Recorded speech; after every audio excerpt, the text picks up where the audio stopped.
أعوذ بالله من الشيطان الرجيم ولقد آتينا لقمان الحكمة أن اشكر لله ومن يشكر فإنما يشكر لنفسه ومن كفر فإن الله غني حميد وإذ قال لقمان لابنه وهو يعظه يا بني لا تشرك بالله إن الشرك لظلم عظيم ووصينا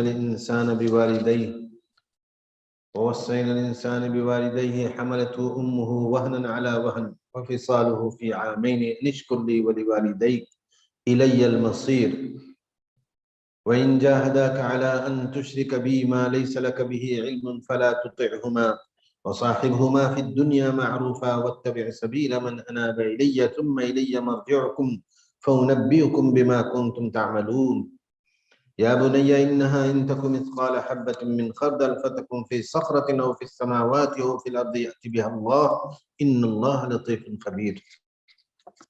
سورہ لقمان میں بہت ساری موٹی موٹی باتیں ہیں جو کہ سمجھ میں آنے والی باتیں ہیں۔ انشاءاللہ لقمان حکیم یعنی اللہ کے ایک نیک بندے تھے۔ لقمان اللہ کے ایک نیک بندے تھے جنہیں اللہ نے علم و حکمت عطا فرمائی تھی، ہمیشہ خاموش رہتے تھے اور بہت ہی بہترین صفات کے مالک تھے، اسی لیے اللہ نے ان کو حکمت کی باتیں سکھائی۔ اچھا، ان کے بارے میں مشہور ہے کہ یہ غلام تھے۔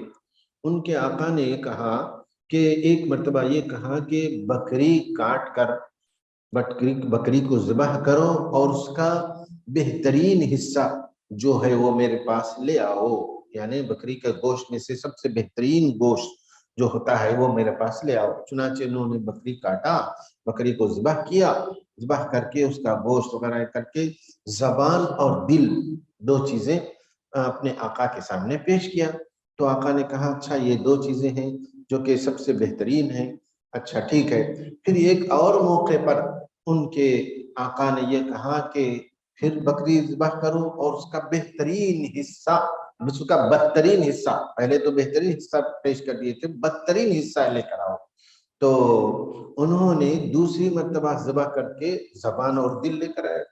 تو آقا نے کہا کہ پہلی مرتبہ جب میں نے کہا تھا تو بہترین حصہ کہا تھا تو یہی لے کر آئے تھے، اور بدترین حصہ بولے تو بھی یہی لے کر آئے ہیں، یعنی زبان اور دل۔ تو انہوں نے کہا کہ دراصل بات یہ ہے کہ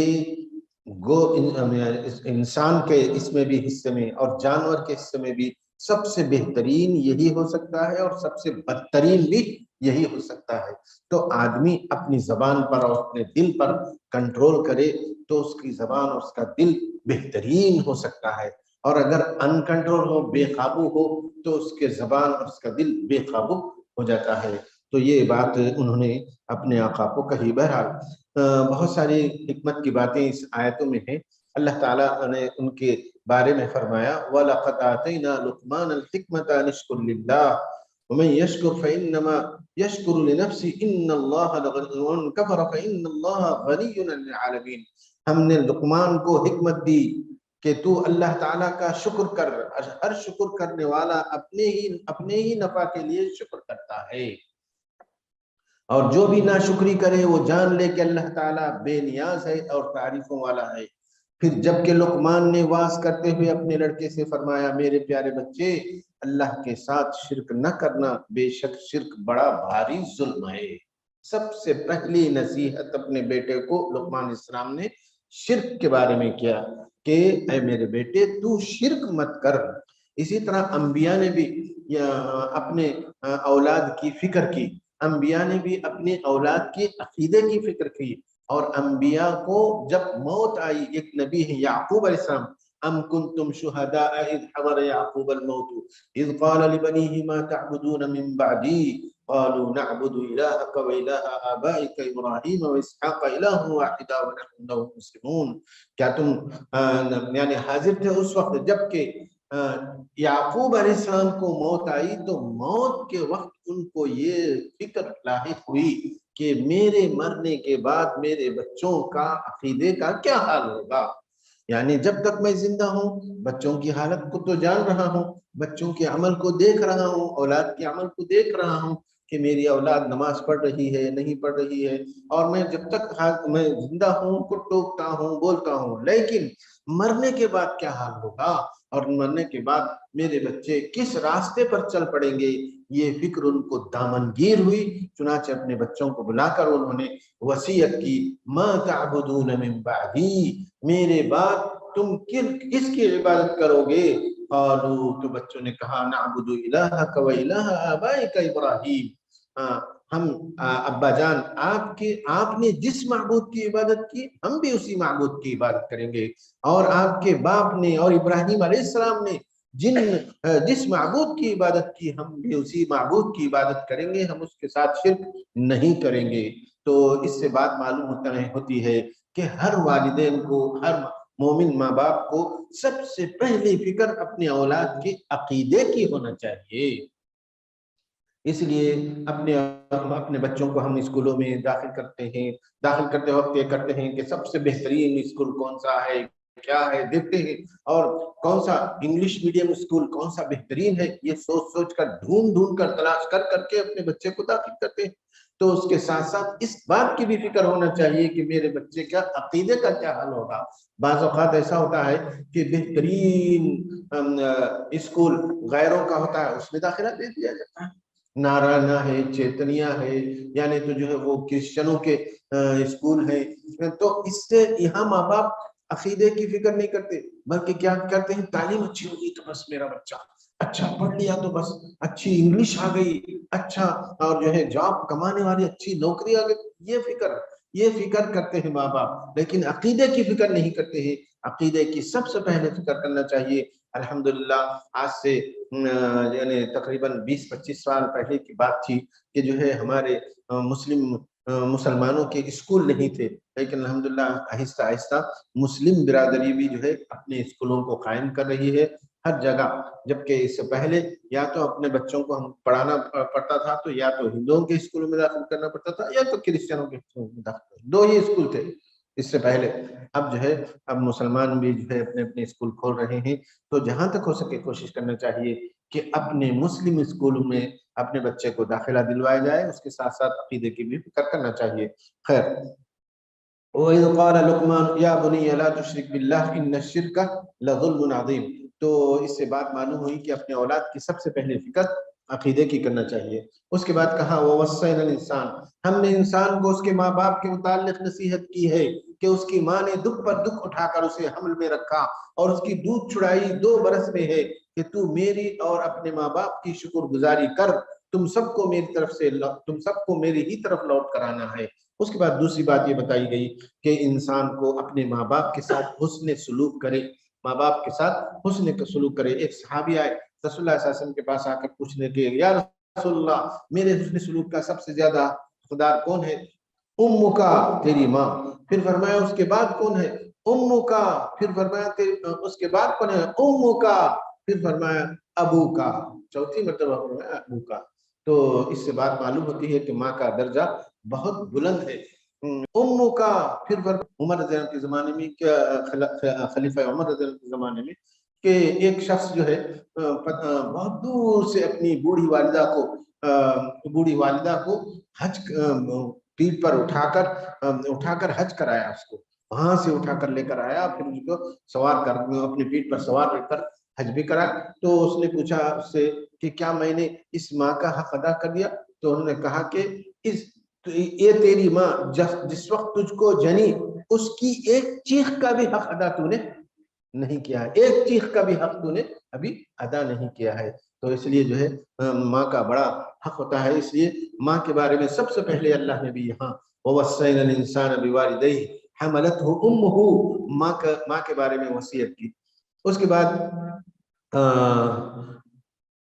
کے بعد کہا یا بنی انہا ان تک مثقال حبۃ من خردل، پیارے بیٹے اگر کوئی چیز رائی کے دانے کے برابر بھی ہو، رائی کے دانے کے برابر بھی اگر کوئی نیکی ہو، یا رائی کے دانے کے برابر بھی اگر کوئی برائی ہو، تو کسی چٹان میں ہو یا آسمانوں میں ہو یا زمین میں ہو، اللہ تعالیٰ اس کو ضرور لائے گا، کیونکہ اللہ بڑا باریک بین اور خبردار ہے۔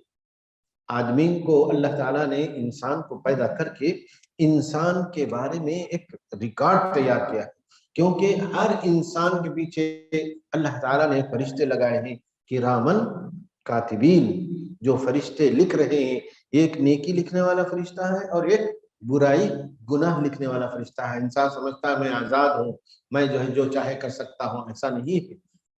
ہم معمولی سا واقعہ جب ہم دیکھتے ہیں، یہاں کوئی بھی ایونٹ ہوتا ہے تو کیسا اس کو جو ہے کور کرتے ہیں اور کس طرح سے آڈیو اور ویڈیو کے انداز میں کور کیا جاتا ہے۔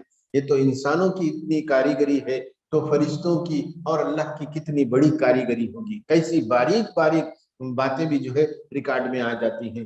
تو دو فرشتے اللہ تعالیٰ نے لگائے۔ اسی طرح آدمی سمجھتا ہے کہ میں گناہ کر رہا ہوں تو میرا کوئی دیکھ نہیں رہا ہے، حالانکہ ایسی بات نہیں ہے، ایسی بات نہیں ہے۔ جن ہاتھوں کو مزہ دینے کے لیے، جن پیروں کو مزہ دینے کے لیے، جس آنکھ کو مزہ دینے کے لیے وہ غلط تصویر دیکھ رہا ہے، وہی آنکھ قیامت کے دن کیا کرے گی؟ گواہی دے گی۔ الیوم نشہد، کیا ہے وہ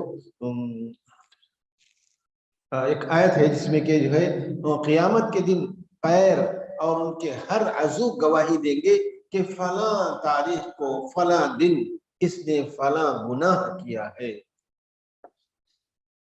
تو بہرحال اس طرح سے جو ہے آدمی کو اکیلا نہیں سمجھنا چاہیے۔ اسی طرح ایک اور چیز ہے کہ اللہ تعالیٰ نے اس دنیا کے ایک ایک ذرے کو، اس دنیا کے ایک ایک ذرے کو آڈیو اور ویڈیو کی شکل میں بنا دیا ہے، جیسا کہ اللہ تعالیٰ نے سورہ زلزلہ میں فرمایا، اعوذ باللہ من الشیطان الرجیم، بسم اللہ الرحمن الرحیم، اذا زلزلت الارض زلزالها واخرجت الارض اثقالها وقال الانسان ما لها یومئذ تحدث اخبارها، قیامت کے دن زمین اپنی خبریں دی گی کہ زمین قیامت کے دن یہ بتائے گی کہ اس کی پیٹھ پر کب کب کس کس نے کہاں کہاں کیسے کیسے گناہ کیے، نیکی کیے، یعنی خبریں دی گی۔ یومئذ تحدث اخبارها بان ربک اوحی لها، تیرے رب نے اس کو حکم دیا ہوگا کہ تو اس طرح سے اپنی بات کو، یعنی تیرے اندر جتنی بھی خبریں ہیں اس کو بتا۔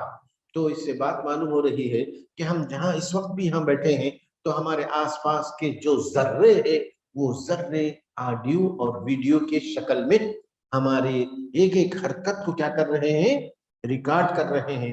ساؤنڈ بھی ریکارڈ کر رہے ہیں، ایکشن بھی ریکارڈ کر رہے ہیں، تو یہ ریکارڈ قیامت کے دن زمین پیش کرے گی۔ تو اس لیے جو ہے ہم کو اس گناہ کرنے سے بچنا چاہیے، اور گناہ کرنے سے پہلے عام طور پر کسی مال میں یا کسی بڑے ڈپارٹمنٹل اسٹور میں جب اسٹور کا مالک وہ یہ لگا دیتا ہے، کیمرے لگا دیتا ہے، تو چوری کرنے والا بھی کیمروں کو دیکھتا کہ جو ہے بھائی سب کیمرے ہیں اور جو ہے میری چوری پکڑی جائے گی۔ تو یہ تو انسانوں کا کیمرہ ہے، فرشتے کیسی باریک باریک چیزوں کو ریکارڈ کر رہے ہیں، اس کو سوچنا چاہیے۔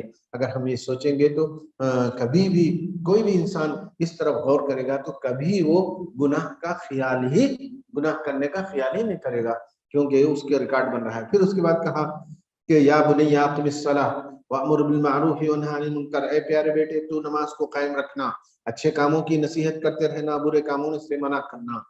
نماز کی بات پہلے تو شرک کے بارے میں بتایا، اپنے بیٹے کو شرک کے بارے میں سب سے پہلے نصیحت کی، اس کے بعد نماز کی نصیحتیں کی۔ نماز ایک عظیم عمل ہے، نماز دن میں 5 وقت کا تربیت والا عمل ہے۔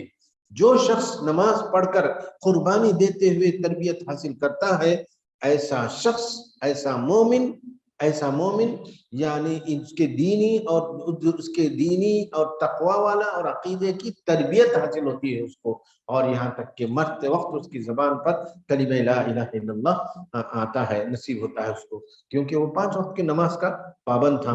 نماز بہت بڑا عمل ہے، نماز بہت 5 وقت اپنے رب اپنے بندے کو بلا کر 5 وقت پوچھ رہا ہے کہ تجھ کو کیا کیا ضرورت ہے، تجھ کو تیری کیا کیا پریشانیاں ہیں، میں تیری پریشانیوں کو حل کروں گا۔ تو بہرحال تو نماز کا وصیت کی کہ نماز کو قائم رکھنا، اور اس کے بعد نیکی کا حکم دینا اور برائی کا، یہ بہت بڑا عمل ہے۔ علماء فرماتے ہیں کہ اگرچہ کہ اسلام کے کتنے ارکان ہیں؟ ارکان اسلام 5 ہیں، لیکن ان 5 ارکان اسلام کی حفاظت کرنے کے لیے، ان 5 ارکان اسلام کا حفاظت کرنے کے لیے ایک اور رکن بھی ہے. وہ رکن کیا ہے؟ امر بالمعروف اور نہی عن المنکر. اس رکن سے ان 5 ارکان کی حفاظت ہوتی ہے. تو امر بالمعروف اور نہی عن المنکر بہت بڑا عظیم فریضہ ہے.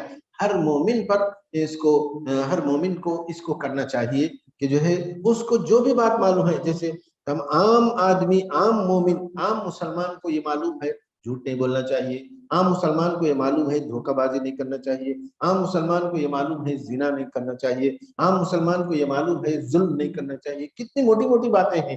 تو اس موٹی موٹی باتوں پر خود بھی چلے، عمل کرے اور دوسروں کو بھی اس کو بتائے ایسا نہیں کرنا چاہیے. یا کہیں نظر آ رہا ہے اس کو کسی پر ظلم نظر آ رہا تو روکے، یا جو ہے کوئی جھوٹ بول رہا ہے تو اس کو پکڑ کر نصیحت کرے کہ بھائی جھوٹ نہیں بولنا چاہیے. اس طرح سے جو ہے اس کو کہتے ہیں امر بالمعروف نہی عن المنکر. واصبر علی ما اصابک ان ذلک من عزم الامور. اس کے بعد جو ہے ولا تصعر خدک للناس ولا تمشي في الارض مرحا. لوگوں کے سامنے اپنا گال نہ پھلا اور زمین پر اترا کر نہ چل. لوگوں کے سامنے اپنے گال کو مت پھلا، یعنی گالوں کو پھلانا یعنی تکبر، فخر و غرور مت کر. تکبر اور فخر و غرور مت کر. لوگوں کو حقیر مت سمجھ. آج کل کیا ہوتا ہے معلوم؟ سامنے والے کے کپڑے دیکھ کر ہم بات کرتے ہیں. سامنے والے کے کپڑے دیکھ کر، جب بھی سامنے والے کو دیکھتے ہم کیا کرتے ہیں؟ اپنے دونوں آنکھوں کو پلڑے بنا دیتے. کہہ کے پلڑے؟ ترازو کے پلڑے بنا کے کتے کا ہے انہیں آدمی، کتے کی ٹوپی پہنا، کتے کی 1000 روپے کی ٹوپی پہنا، چپل جو ہے چپل 1-2000 کی پہنا تو اس کو عزت دیتے. نہیں ایسا ہی دیکھے، ارے معاملے تو ایسا ہرگز نہیں کرنا چاہیے. کیونکہ اللہ تعالیٰ فرماتا ہے ان اکرمکم عند اللہ اتقاکم. سب سے زیادہ عزت والا اللہ کے پاس کون ہے؟ جو اللہ سے سب سے زیادہ ڈرا. تو ہو سکتا ہے جس کے معمولی لباس ہیں، جس کا لباس معمولی ہے، جس کے کپڑے معمولی ہیں، جس کا چپل معمولی ہے، ہو سکتا انتہائی متقی ہو، پرہیزگار ہو شخص. ہم اس کو کیوں یعنی مطلب ہے کہ اس کو ذلیل سمجھے یا کمتر سمجھے. ہمیشہ کسی کے کپڑے دیکھ کر کسی کو کمتر نہیں سمجھنا چاہیے. آدمی اخلاق سے ہوتا ہے، آدمی سلوک سے اس کی قیمت بنتی ہے. آدمی کی قیمت عقیدے سے بنتی ہے، اس کی ایمان سے بنتی ہے آدمی کی قیمت. تو بہرحال ایک مرتبہ کا واقعہ یاد آ رہا ہے مجھے. حدیث کا واقعہ ہے کہ ایک صحابی ایک مرتبہ جھاڑ پر وہ چڑھے.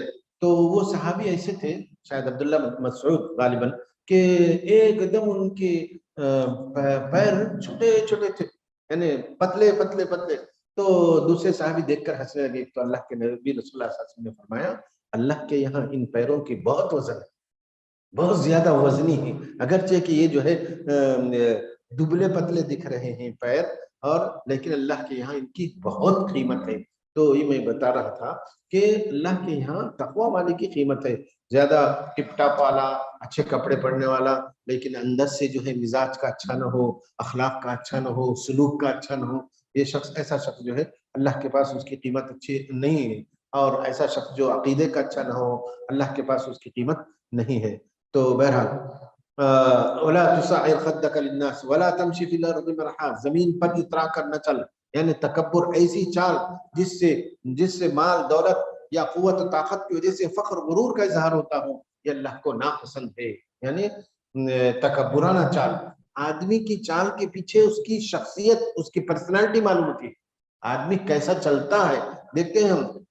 بہت سارے بڑے بڑے پالیٹکس والے، بڑے بڑے وہ کیا بولتے ہیں لینڈ گرابر کیسا چلتے ہیں، بڑے بڑے گنڈے کیسے چلتے ہیں. آپ دیکھیں کبھی کیسے چلتے ہیں وہ لوگ. ان کی چال کے پیچھے ان کا تکبر چھپا ہوا رہتا ہے، ان کی چال کے پیچھے ان کی بڑی شخصیت اور ان کے اعمال چھپے ہوئے رہتے ہیں. تو آدمی کی چال بتاتی ہے کہ اس کا عمل کیسا ہے، یہ سلوک میں کیسا ہے، یہ عقیدے میں کیسا ہے، یہ اخلاق میں کیسا ہے. اسی لیے کہا گیا کہ لا تمشی فی الارض مرحا، کڑ کر نہ چل. ان اللہ لا يحب كل مختال فخور.